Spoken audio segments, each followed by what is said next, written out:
right, guys. Joining me at this time is Mr. Alex Morono. He is taking on Anthony Showtime Pettis this Saturday night. Man, how excited are you to get a matchup with Showtime? Dude, it was awesome. So, I fought just 4 weeks ago, Yes, Reese McKee. and I was looking at the fight cards left in the year. The fight cards were good. Like the pay-per-view last week was good, not like super stacked, but a hell of a fight card. But this card on the 19th was just like awesome. I had a few Yeah. teammates on it, and I was like, man, it'd be crazy to get on that card. But that was wishful thinking to me. I was like, I just fought. I don't really want to fight again. Not that I didn't want to. I just didn't think it would happen. And then I know the main event, got pushed out with Hamzat and Edwards, but my teammate Jeff Neal got bumped up. And I didn't even think they would add another fight because the card was already pretty full. And then it's Tuesday. I'm teaching a big kids jiu-jitsu class, and I get a call from my coach, and he's like, Morono, we got Pettis on the 19th.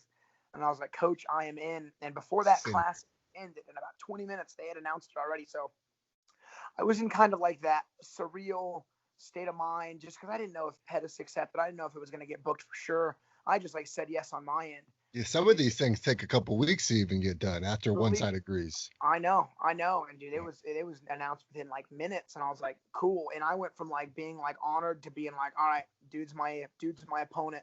Like I'll have all the respect for him in the world after the fight, but like it's game time, and it was just cool, man. Like being on this card is awesome. Fighting Pettis is awesome. I mean, this is such a cool way to end this year, and man, I'm looking to make the most out of this opportunity. Yeah, I mean, when they called you and they said Showtime, obviously you were all about it. But what were some of the memories that you were thinking about? Because obviously you're a fan of the sport. I know that I've watched multiple of your interviews, so I know that you study your guys a lot too. To you, what does it mean to step in the cage against Showtime? Man, it's an honor. Like I fought, guys like Josh Berkman. Man, he's like a Hmm. he's like a vet, but to be a UFC champion's big. Yeah, It's a big deal. He was WC champion. I remember watching that WC fight against Benson live when I was like 19 or 20 that years was 10 old. years ago today. Yeah, which is cool. And I remember watching his debut against Clay Guida and just having like the highest expectations. And that fight was tough. I mean, Guida's a grinder, and I've really watched his fights ever since. Like when he fought Chiesa, I was really rooting for Pettis. His fight with Nate was fun to watch. His fight with Cowboy was fun to watch. When he fought my teammate CDF, I was naturally hardcore rooting for CDF. But I've always been a fan of his. He's got good kickboxing. He's got cool finishes, and man, it was just awesome. So like it gave me a lot of respect and confidence, like to be at like the UFC's high level, but then there's like high level guys in the high level. So this is like the high level of the high level, and just to be like considered for the matchup is awesome. I'm doing everything in my power. Like I will give my life to win this fight, and with a victory, it just opens up the door for really any fight in the future, and just like it kind of puts me from like a fight fan to being in these main cards now. It's just there's a lot of opportunity to be had from this, and it's cool. And then like even working so much with my teammate Jeff Neal, like he's something special. I've been doing this for a long time. I've been a pro for 10 years. I've been training for 15 years. Before I got to Fortis, I would go seek out a lot of high level guys to work with. And man, Jeff is a high level of the high level, like from a technical and a physical standpoint. And it's just cool kind of being in that realm and in that element consistently. And I can see the difference. It's cool. Now you talked about your teammate Carlos. Obviously, he's fought him already. Your coach has already prepared for him once. Has that helped you, kind of get ready for him? I mean, yeah, like going to battle with an army you've already defeated is cool. Carlos and I are very different fighters with our skill Hmm. sets, and so I really like let it up to my coach to kind of determine how we can impose our strengths more specifically. So I mean, yeah, and this is one of those fights. Pettis is good everywhere. He's a striker. I'm a striker, but both of us have more submission wins than knockouts. So like what I was planning for this fight, especially since we didn't have as much time to prepare, was like not to put any restrictions or limitations on where this fight can go.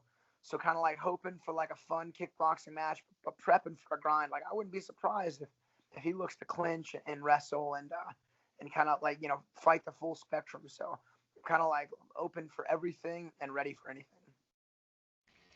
Now, obviously, you see your hand raised now, but do you have like a prediction of how you're going to finish this fight, or if you finishes, you're going to be a war? I mean, that's always hard to say. The last thing you want to do is put pressure, or if you're superstitious. So, I'm always looking for a knockout. I've always had a cool analogy: a knockout, TKO is a gold medal, a submission's a silver. and are decisions of bronze, and like, why compete if you're not going to go for the gold? And being a specific round, specific finish is tough. I got 15 minutes to do as much damage as I can do. So that's my goal. And generally with that goal, a finish will present itself. Now, it was what, 4 weeks ago the last time you fought Reese McKee. How was that for you to have that quick turnaround? Obviously you were still in shape right after Thanksgiving. Was everything, an easy transition to 170 again?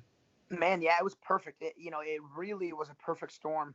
I did an 8-week fight camp for Reese because I was coming off a longer break. And anytime I'm coming off a big break, I'll do an 8-week camp. If I'm in shape, I'll do a 6-week camp. And I've done that forever, and it's worked really well. So I had my fight against Reese, and I took 2 weeks off.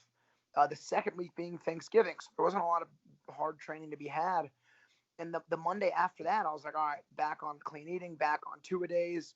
And then that Tuesday is when I got the fight. So, I mean, even just going back on the schedule for that extra 24 hours, it really got a lot of weight down. And then, I got the fight on that Tuesday, and I trained every day. I think I did 13 days straight, and then I left for Tuesday for Vegas. I didn't take a day off. So like after the first week of that hard training, the diet change, and then the diet change, and then the diet change back. It took a little bit of time to acclimate, and then I kind of knocked all the soreness off from like going from like doing nothing to working hard.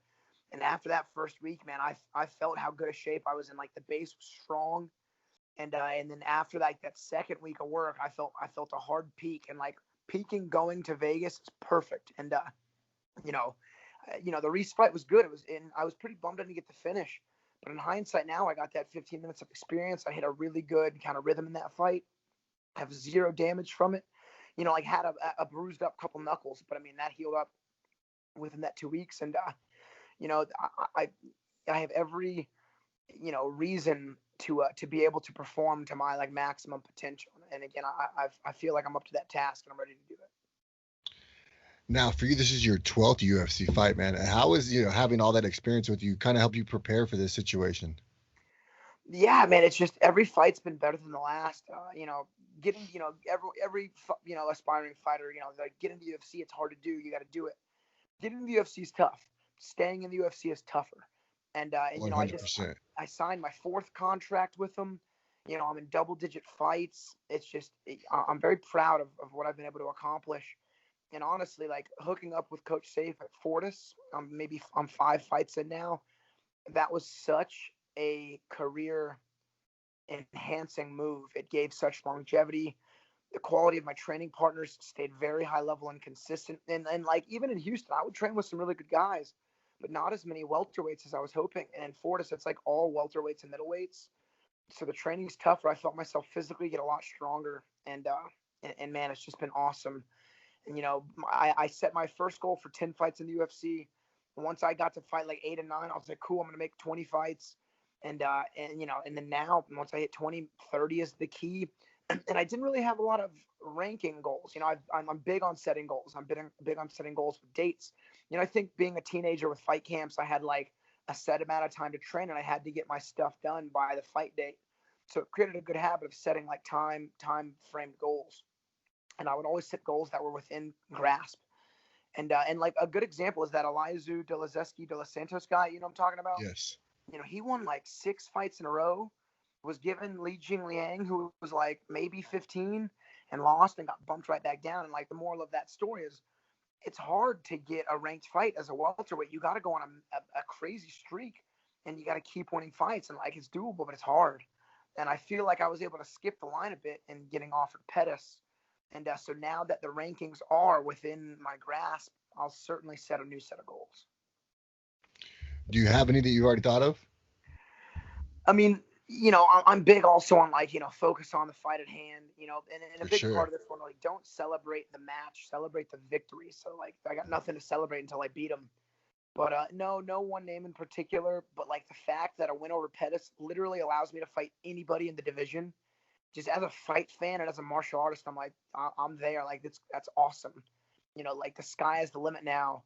I mean, you name anybody in the top 15 with the exception of my teammate Jeff, and I would love that fight just as a challenge and as a martial artist. Being from Fortis MMA, how has it been with you guys, during the whole COVID-19 and lockdowns and stuff? Have you guys still been able to train and get solid rounds in? You know what? Yeah, if anything, for the last fight camp, this fight camp, I've been more selective. Like we've all been more selective. We have like 2 and 3 guys we work with. So my quality actually like went up and stayed up. So when I wasn't at Fortis and I was in Houston, I would meet up with Trevin Giles, and he was pretty much my only training partner there. So like, the times I was in Dallas, I had Jeff and Ramez and Razak, and then the times I wasn't, when I was in Houston, I had some time. I would work with Trevin. So it was nothing but welterweights and middleweights in the UFC, and man, it was great. Yeah, iron sharpen iron. Yeah, for sure. Now, obviously, you talked about your teammate Jeff Neal. He's on the main event. Having him right there, kind of side by side throughout this whole thing, has that helped? Hell yeah, it's cool, man. And I'm glad I'm not Wonder Boy. Jeff is, again, he's something different. We're all talent, we're all skilled and we're all strong. Yeah. Jeff he's got a way with his striking that's unique, and then couple that with his crazy physical abilities, and it's an issue. Like I was joking with him last Tuesday. We were at Florida sitting our rounds, and I was like, Jeff, I know I'm biased, but like, if I had to not fight any guy in the UFC, I would not want to fight you. I was like, for the integrity of my face. And man, he's the man. He'll be a champion. And like, a big part of working at Fortis, Coach Safe has very high standards, and he's like, having a big roster is good. He's like, winning fights is good. He's like, but your team's not like super cemented until you produce a champion. And Jeff is a champion. And also, there's a few guys on the team like Uriah. He's a physical beast too. He's got the potential for it. Ryan Spann, I know he had that tough fight against Johnny Walker, but Johnny Walker's a wild card, a dynamite fighter. Ryan Spann's got the skills, man. Carlos Diego Fiera at 55, he's got the skills. It's cool, man. We got some heavy hitters at the gym, and I'm happy to be on that team. Yeah, Jeff is he's had a really hard time getting these fights, especially against these names. So to get a guy like Wonder Boy, it's going to be hard for those guys above him to keep dodging him.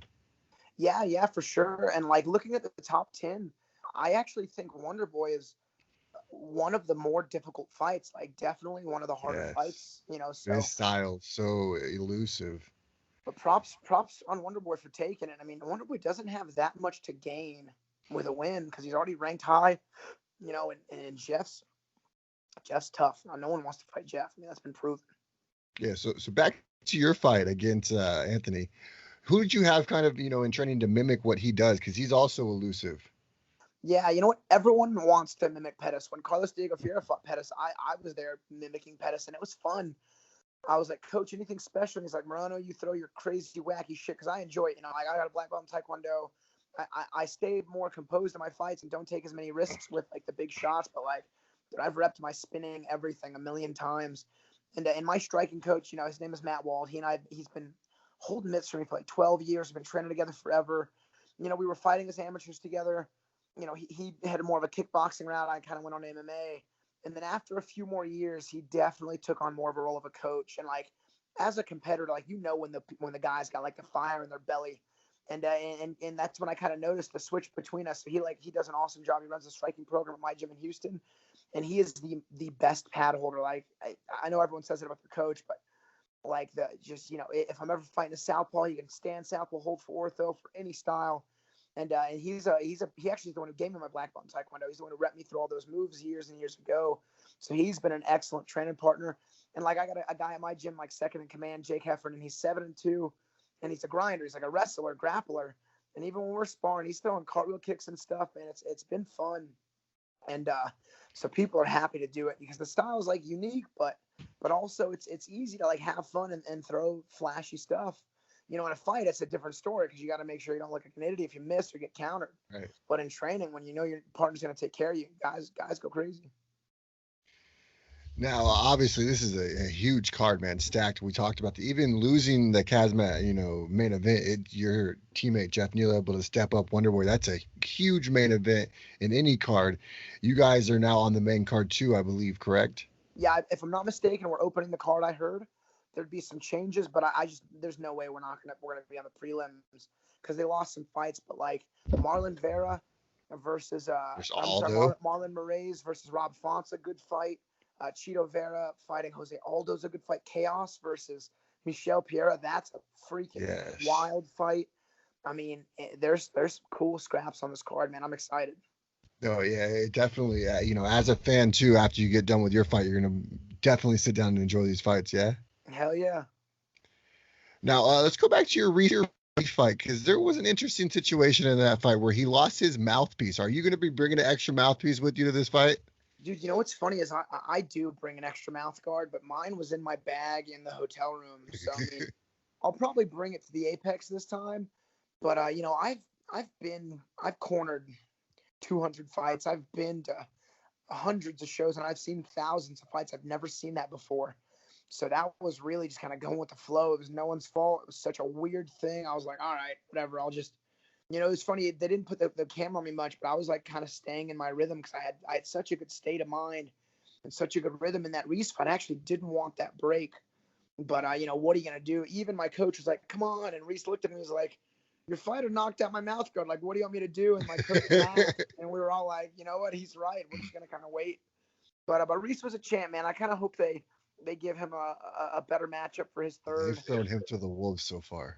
Dude, yeah. And to be fair, like It's the my first UFC. fight was against Kyle Noak. It was his 10th fight. My second fight was against James Montastri. It was his like 7th fight. So I didn't have the easiest first contract either. Then I fought Nico Price, then Keita Nakamura. So like I was telling like, you know, in this fight for Reese, obviously not no sympathy, but I was like, dude, the UFC is a shark tank. This is not the place for sympathy. Like if you're looking for Yeah. an easy road, you're in the wrong spot for sure. And like it made me kind of want to prove a point and be mean in that fight.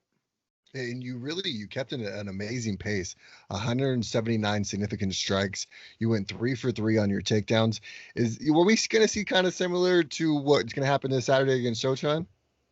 Again, it's hard to say that. You know, for Reese, it was like my game plan is always to sit there and strike, and like everyone knows that. You know, now it doesn't really matter what I say because you watch the tape and it's 12 the fights in same. the UFC. Standing and it was the first takedowns I've ever landed. But you know, and then that Reese fight, it was, you know, strike with them successfully, and if it's not going as smooth, then mix it up. And going into the third round, my coach was like, "Hey, Morono, this kid's in good shape, and he's got a great chin. He's like, stop trying to knock him out. He's like, I need you to throw more volume, and like, and if a takedown's there, take your takedown, but don't force anything." And sure enough, I stayed a little straighter in that third round, and it kind of opened up, and it was nice. Yeah, it was definitely a very well-rounded performance. Cool, thank you. Yeah, I was happy with that one. Now, you said it earlier. It's easy to get in the UFC. It's a lot harder to stay in the UFC. They just gave you a new contract. That's your 4th contract with them. What does it mean to you to have the UFC show so much faith in you? Man, it's cool. You know, a lot of the media guys are now saying like Morono's a reliably fun fighter. And that's all I wanted because, you know, I was a fan. The only reason I ever started training is because I would watch the fights with my friends. One of my friends got into boxing, the other one got into jiu-jitsu, and this was back in high school, 15 years ago. And so I was like, you know, I'm gonna start training, and I trained. I'll never forget, on a Saturday. I was terrible, out of shape teenager, but I loved it so much. I pretty much showed up every single day since. And after about 6 months, my coach at the time was like, "Why don't you do competitions?" And I was like, "Coach, I don't really know what that means. Like, sign me up." And then just started competing in jiu-jitsu tournaments. And, you know, this is before it really boomed. So I was a teenager in the adults division, just getting my ass kicked. But my first kickboxing match was about 6 months in. We had headgear and shin guards, and I won the fight with a head kick knockout. And I was just like stuck and sold. And it was just something I knew I would do forever. And, you know, it's been cool. And then when I got to the UFC, after my first fight against Kyle Noak, so in that fight, I had a torn ACL. I was not in the best of shape because I took on like 2 weeks' notice. I did fight a few weeks before that, but I got cut on my eye. So I couldn't do any sparring. So I was like running when I could. And in that fight, I was just like, fuck it, I'm going to brawl. I got nothing to lose. And I brawled. And then one of the write-up guys was like, Morono's like a no-technique, sloppy fighter. And I was like, the fuck, man, I dedicated my life to this. I feel like I'm better than that. So it's nice to kind of get a little more respect for the skill set. And again, just really joining Fortis. The best thing about coaches, I don't really have a big decision to make in how I fight. He tells me what to do, and if I don't do it and lose, then I literally get tortured in training, and just the motivation to have a high fight IQ and be more technical is certainly there. Like, and the wins show, you know, I'm 4-1, I think, or 3-1 out of Fortis, and just the results have shown. Now, we definitely know what you're like inside the cage. When you get the downtime, what do you like to do? Dude, I own a gym. My friends and family run and own the gym, work at the gym. I train and watch fights. Sometimes I'll play some Warzone, a game, but I mean, everything's fight related. Even last Saturday, I was at a jiu-jitsu tournament coaching all morning. I come home. One of my amateur MMA guys is fighting, but the Texas Commission only allowed one cornerman, so my striking coach went. So it's Saturday night. I got the UFC fights on my TV. I got the Fury fights on the Fight.tv app on my iPad, and then on my phone, I'm watching these jiu-jitsu tournaments. I mean, I love the martial arts game, and it's all I really do.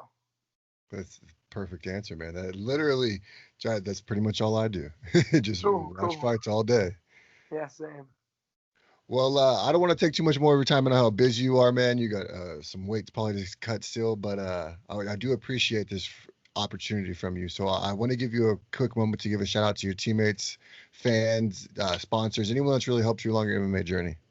Cool. Yeah, I keep this pretty simple. Everything on social media is Alex Morono MMA. You'll see I'm not very active. And I love my team at Fortis. I love my team at Gracie Barra, the Woodlands. And I just can't wait to bring the win back to Texas. Well, thank you again, man. I can't wait to watch this fight this Saturday. Ladies and gentlemen, Alex Morono. Cool. Thanks, man. Enjoy the fights. I will. Thank you. Cool. See ya.